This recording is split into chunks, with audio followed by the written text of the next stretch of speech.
ಇನ್ನು D K Shivakumar ಮುಖ್ಯಮಂತ್ರಿ ಪಟ್ಟದ ಮೇಲೆ ಕಣ್ಣಿಟ್ಟಿದ್ದಾರೆ. ಎಲ್ರಿಗೂ ಗೊತ್ತಿರುವಂಥ ವಿಚಾರ. ಅವಕಾಶ ಸಿಕ್ಕಾಗಲೆಲ್ಲ CM ಆಗಬೇಕು ಅಂತ ಹೇಳ್ತಾರೆ. ಇದೀಗ ಮತ್ತೊಮ್ಮೆ ಕೆ ಶಿವಕುಮಾರ್ ಅವರು ಅದೇ ಮಾತು ಆಡಿದ್ದಾರಂತೆ.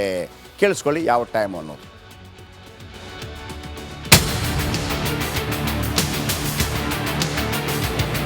DCM ಕೆ ಶಿವಕುಮಾರ್ CM ಆಗೋ ಆಸೆಯನ್ನ ಮತ್ತೆ ವ್ಯಕ್ತಪಡಿಸಿದ್ದಾರೆ. ನನಗೆ ಗಾಂಧಿ ಕುಟುಂಬದ ಮೇಲೆ ಪ್ರೀತಿ ಇದೆ. ಆ ಕುಟುಂಬಕ್ಕೆ ನಾನು ಲಾಯಲ್ ಆಗಿದ್ದೇನೆ. ಒಂದು ದಿನ ಫಲ ಸಿಗಲಿದೆ. ನಾನು ಅದಕ್ಕಾಗಿ ಕಾಯುತ್ತಿದ್ದೇನೆ ಎಂದು ಕೆ ಶಿವಕುಮಾರ್ ಹೇಳಿದ್ದಾರೆ. ನನಗೆ ನನ್ನ ಬಲ ಮತ್ತು ವೀಕ್ನೆಸ್ ಎರಡೂ ಗೊತ್ತಿದೆ. ಕೊಟ್ಟಿರುವ ಕೆಲಸಗಳನ್ನು ನನ್ನ ಶಕ್ತಿಯಿಂದಲೇ ಮಾಡಿ ಮುಗಿಸಿದ್ದೇನೆ. ನಾನು ಯಾವತ್ತೂ ಹೈಕಮಾಂಡ್ಗೆ ಬ್ಲ್ಯಾಕ್ ಮೇಲ್ ಮಾಡಿಲ್ಲ ಅನ್ನೋದೇ ನನ್ನ ವೀಕ್ನೆಸ್. ನಾನು ಪಕ್ಷದ ನಿರ್ಧಾರಗಳಿಗೆ ಬದ್ಧನಾಗಿರುತ್ತೇನೆ. ಯಾವತ್ತೂ ಹೈಕಮಾಂಡ್ ವಿರುದ್ಧ ಹೋಗೋದಿಲ್ಲ ಎಂದು ಬಂಡೆ ಹೇಳಿದ್ದಾರೆ. ಸಿದ್ದರಾಮಯ್ಯ ಒಪ್ಪಿದ್ರಷ್ಟೇ ಡಿಕೆಶಿಗೆ CM ಭಾಗ್ಯ ಅಂತ ಶಿಡ್ಲಘಟ್ಟ JDS ಶಾಸಕ ರವಿಕುಮಾರ್ ಹೇಳಿದ್ದಾರೆ. ಕೆ ಶಿವಕುಮಾರ್ ಜೊತೆ 10 ಜನ ಇದ್ದಾರಷ್ಟೇ ಅಂತ ಕಿಡಿಕಾರಿದ್ದಾರೆ.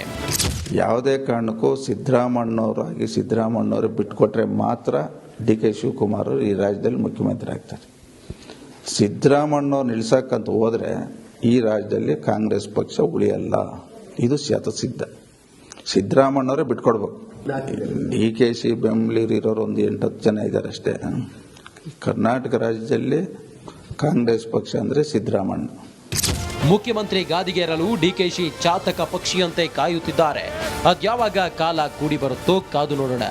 Bureau report, republic Kannada. Not only Mysuru ಅಂತ ನಾನು ಹೇಳ್ತಾ ಇಲ್ಲ. ಈಗ ಜಮೀರ್ ಅಹಮದ್ ಖಾನ್ ಇದ್ದಾರೆ, ಜಾರ್ಜ್ ಅವರಿದ್ದಾರೆ, ಭೈರತಿ ಸುರೇಶ್ ಅವರಿದ್ದಾರೆ, HC ಮಹಾದೇವಪ್ಪ ಅವರಿದ್ದಾರೆ, ವೆಂಕಟೇಶ್ ಅವರಿದ್ದಾರೆ, ಅನೇಕ ಅರ್ಧಕ್ಕರ್ಧ ಸಚಿವರುಗಳು, ಆಮೇಲೆ ಒಂದು 70-80 MLAಗಳು ಕೂಡ ಇರ್ಬೋದು. ಇವರೇ ಕಾಂಗ್ರೆಸ್ನ ಅಡಿಯಲ್ಲಿ ಮಾಡಬೇಕಾಗಿತ್ತು ಕಾರ್ಯಕ್ರಮವನ್ನು. ಈಗೇನು ಮಾಡ್ತಾರೆ ಕೆ ಶಿವಕುಮಾರ್? ನಾನೇ ಮಾಡ್ತೀನಿ, ಪಾರ್ಟಿ ಅಂಡರಲ್ಲೇ ಆಗಲಿ, ಸ್ವಾಭಿಮಾನಿ ಜನಾಂದೋಲನ ಅಂತ ಬೇಡ, ಜನಕಲ್ಯಾಣ ಸಮಾವೇಶ ಮಾಡೋಣ ಅಂಥೇಳಿ ಒಂದು 10 ಹೆಸರನ್ನು ಕೊಡ್ತಾರಂತೆ. ನೋಡಿ ಮುಖ್ಯಮಂತ್ರಿಗಳೇ ಇದಾಗ್ಬೋದಾ ಅಂತೇಳಿ. ಈ ಒಮ್ಮೊಮ್ಮೆ ಈ ಚೆಸ್ಸಲ್ಲಿ ಪಾನ್ ಮೂವ್ ಮಾಡೋದಿದೆಯಲ್ಲ, ಸಿದ್ದರಾಮಯ್ಯನವ್ರಿಗೆ ಏನು ಮಾಡೋಕ್ಕಾಗೋದಿಲ್ಲ. ಆಮೇಲೆ ಸಿದ್ದರಾಮಯ್ಯನವರ ಆಸೆ ಕೂಡ ಅಲ್ಲ ಇದು. ಅವರ ಅಭಿಮಾನಿಗಳು ಅಂತಂದರೆ ನೆಕ್ಸ್ಟ್ ಏನಾದರೂ ಸಿದ್ದರಾಮಯ್ಯನವರು ಕೆಳಗಿಳಿದರೆ ನಮ್ಮ ಶಕ್ತಿ ಇದೆ ಅಂತ ತೋರಿಸ್ಕೊಳ್ಳೋದಕ್ಕೆ ಒಂದು ಅವಕಾಶ ಇತ್ತು. ಈಗಲೂ ತೋರಿಸ್ಕೊಳ್ಬೋದು. ಈಗಲೂ ಅವರ ಅಭಿಮಾನಿಗಳು ಬೇಸರಗೊಳ್ಳುವಂಥ ಅಗತ್ಯ ಏನಿಲ್ಲ. ಯಾಕಂದರೆ ಆಲ್ರೆಡಿ ಇದು ಸ್ವಾಭಿಮಾನಿ ಸಮಾವೇಶ ನೀವೇ ಆಯೋಜನೆ ಮಾಡ್ಕೊಂಡಿದ್ದೋ ಗೊತ್ತಾಗಿದೆ. ಕೆ ಶಿವಕುಮಾರ್ ಅವರು ಕೂಡ ಬಂದಿದ್ದಾರೆ. ಪಾರ್ಟಿಯಲ್ಲಿ ಕಿರಿಕಿರಿ ಉಂಟಾಗೋದಿಲ್ಲ. ಬಟ್ ನೀವು ಒಂದು ಅದ್ಭುತವಾದ ಕಾರ್ಯಕ್ರಮ ಮಾಡಿ ತೋರಿಸಿದ್ರಿಂದ ಮಾಡ್ಕೋಬೋದು. ನೀವು ಬೇಸರಿಸಿಕೊಂಡ್ರೆ ಅದು ನಿಮ್ಮ ಕಷ್ಟ. ಅದು ಪಕ್ಷನಿಷ್ಠೆ ಅನ್ನೋ ಚೆಕ್ಮೇಟ್ ಇಡ್ತಾರೆ DKಶಿ. ಅದೇ ಚೆಕ್ಮೇಟ್ ಅಂದರೆ ನಾವು ಯಾವ ಥರ ಚೆಕ್ಮೇಟ್ ಇಡ್ತೀವಿ. ಸಮಾವೇಶದ ಹೆಸರು ಬದಲಿಸಲು DKಶಿ ತೀರ್ಮಾನ ಮಾಡ್ತಾರೆ. ಸ್ವಾಭಿಮಾನಿ ಸಮಾವೇಶ ಅಂದರೆ ಒಬ್ಬ ವ್ಯಕ್ತಿ ಮೇಲೆ ಆಗುತ್ತೆ. ಜನಕಲ್ಯಾಣ ಸಮಾವೇಶ ಅಂತ ಹೇಳುವಾಗ ಕಾಂಗ್ರೆಸ್ದಾಗತ್ತೆ. ಸಿದ್ದರಾಮಯ್ಯ ಅವರಿಗೆ 10 ಹೆಸರುಗಳನ್ನು ಸೂಚಿಸ್ತಾರಂತೆ ಶಿವಕುಮಾರ್. ಜೊತೆಗೆ ಜನಕಲ್ಯಾಣ ಸಮಾವೇಶ ಹೆಸರನ್ನು ಒಪ್ತಾರಂತೆ CM ಸಿದ್ದು. ನೋಡಿ, ಅಲ್ಲೂ ಕೂಡ ಒಂದು ಚೆಕ್ಮೇಟ್.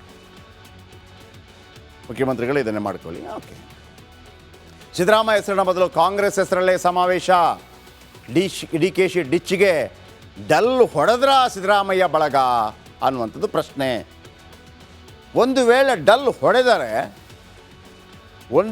ಡಲ್ ಹೊಡೆದರೆ ಸಿದ್ದರಾಮಯ್ಯ ಬಳಗ ಸ್ವಾಭಿಮಾನಿ ಸಮಾವೇಶ ಮಾಡಬೇಕು ಅಂತ ಬಯಸಿದವರು ಡಲ್ ಹೊಡೆದ್ರು ಅಂತ ಪ್ರೂವ್ ಆದರೆ ಕೆ ಶಿವಕುಮಾರ್ ಅವರು ಗೆದ್ದರು ಅಂತ ಲೆಕ್ಕ.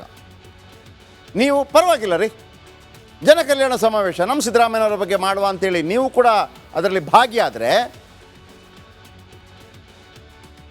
ನೀವು ಹೆಸರು ಬದಲಿಸಿಕೊಂಡ್ರೂ ಕೂಡ ನೀವು ಯಶಸ್ವಿ ಆದ್ರಿ ಅಂತ ಲೆಕ್ಕ. ಅಷ್ಟೇ ಅಲ್ವಾ ಲೆಕ್ಕಾಚಾರ? ಓಕೆ, ನೆಕ್ಸ್ಟ್ ಅವರು ಪಾರ್ಟಿ ಬಣ. Okay, next story. ಹಾಗಿದ್ರೆ ನಿಮಗೆ ಅರ್ಥವಾಗುವಂಥ ರೀತಿಯಲ್ಲಿ 2 ಬಣಗಳಲ್ಲಿ ಯಾರ್ಯಾರು ನಾಯಕರಿದ್ದಾರೆ ಅಂತ ಹೇಳ್ಬಿಡ್ತೀನಿ. ವಿಜೇಂದ್ರ ಬಣ ಮತ್ತು ಯತ್ನಾಳ್ ಬಣದಲ್ಲಿ ಯಾರ್ಯಾರಿದ್ದಾರೆ? ವಿಜೇಂದ್ರ ಬಣದಲ್ಲಿ MP ರೇಣುಕಾಚಾರ್ಯ ಮಂತ್ರಿಯಾಗಿ ಕೆಲಸ ಮಾಡಿದಂಥವರು, ಹೊನ್ನಾಳಿಯ ಶಾಸಕರು. ಈ ಬಾರಿ ಗೆದ್ದಿಲ್ಲ ಅವರು, ಹೊನ್ನಾಳಿಯ ಶಾಸಕರು. ಇನ್ನು ಯತ್ನಾಳ್ ಬಣದಲ್ಲಿ ರಮೇಶ್ ಜಾರಕಿಹೊಳಿ ಅವರಿದ್ದಾರೆ.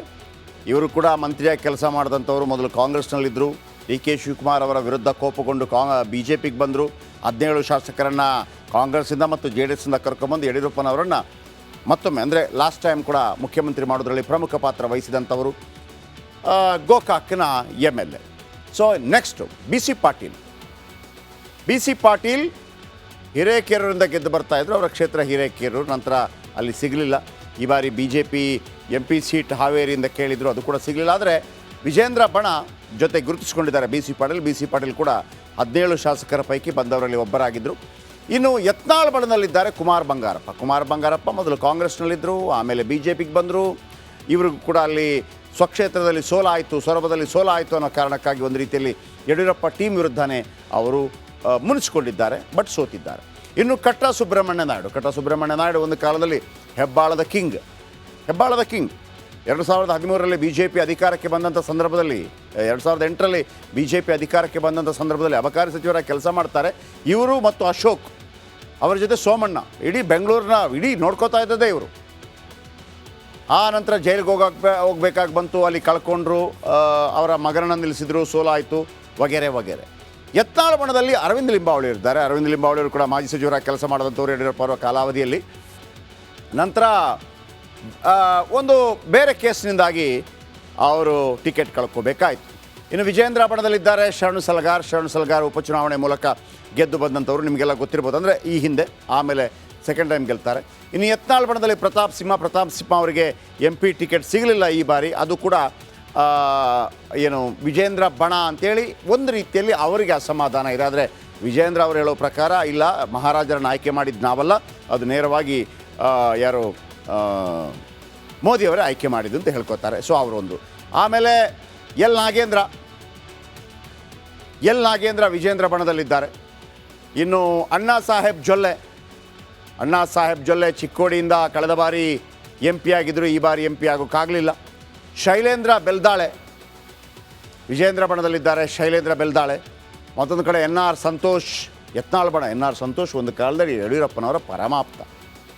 ಯಡಿಯೂರಪ್ಪನವರು 2ನೇ ಅವಧಿಗೆ, ಅಂದರೆ ಮೊನ್ನೆ ದೊಡ್ಡ ಮಟ್ಟದಲ್ಲಿ ಮುಖ್ಯಮಂತ್ರಿ ಆದ್ರಲ್ವ, 2ನೇ ಅವಧಿಯಿಂದ ಇಟ್ಕೊಳ್ಳಿ, 4 ಬಾರಿ ಆದರು, ಅದು 4 ದಿವಸ 5 ದಿವಸ. 2ನೇ ಬಾರಿ ಮುಖ್ಯಮಂತ್ರಿ ಆದಾಗ ಆ ಎಲ್ಲ ಶಾಸಕರನ್ನ ಖರೀದಿ ಮಾಡುವ, ಕರ್ಕೊಂಡೋಗುವ ಎಲ್ಲ ಕೆಲಸ ಮಾಡಿದ್ದು ಸಂತೋಷ್ ಅರಸೀಕೆರೆ BJP ಆಕಾಂಕ್ಷಿ ಆಗಿದ್ದರು, ಟಿಕೆಟ್ ಸಿಗಲಿಲ್ಲ. JDSಗೆ ಹೋಗ್ತಾರೆ, JDSಲ್ಲಿ 72,000 ಮತಗಳನ್ನು ಪಡೀತಾರೆ. ಇನ್ನು ಹರೀಶ್ ಪೂಂಜಾ ವಿಜೇಂದ್ರ ಬಣದಲ್ಲಿ ಗುರುತಿಸ್ಕೊಂಡಿದ್ದಾರೆ.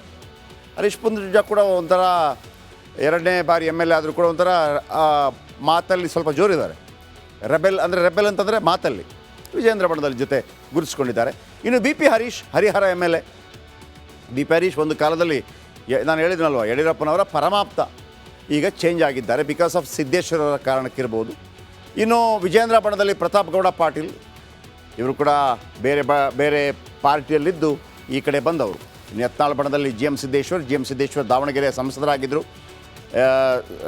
ನರೇಂದ್ರ ಮೋದಿಯವರು ಫಸ್ಟ್ ಟೈಮ್ ಪ್ರಧಾನಮಂತ್ರಿ ಆಗಿದ್ದಾಗ ಇವರು ಕೂಡ ಮಂತ್ರಿ ಆಗಿದ್ದರು.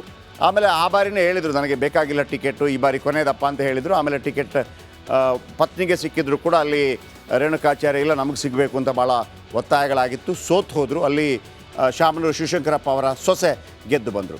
ಇನ್ನು ವಿಜೇಂದ್ರ ಬಣದಲ್ಲಿ ವೈ ಸಂಪಂಗಿ ಕೋಲಾರ ಭಾಗದವರು. ಇನ್ನು ಯತ್ನಾಳ್ ಬಣದಲ್ಲಿ M ಚಂದ್ರಪ್ಪ ಇದ್ದಾರೆ, ಚಿತ್ರದುರ್ಗ ಭಾಗದವರು. ಇಷ್ಟೆಲ್ಲ. ಸೊ ಇವರ ಬಣಗಳು ಈ ಥರ. ಇದರ ನಡುವೆ ಕೆಲವು ಹೆಸರುಗಳು ಬಂದಿಲ್ಲಲ್ಲ, ಅವರು ತಟಸ್ಥ ಬಣ, ಅವರು ಪಾರ್ಟಿ ಬಣ. Okay, next story.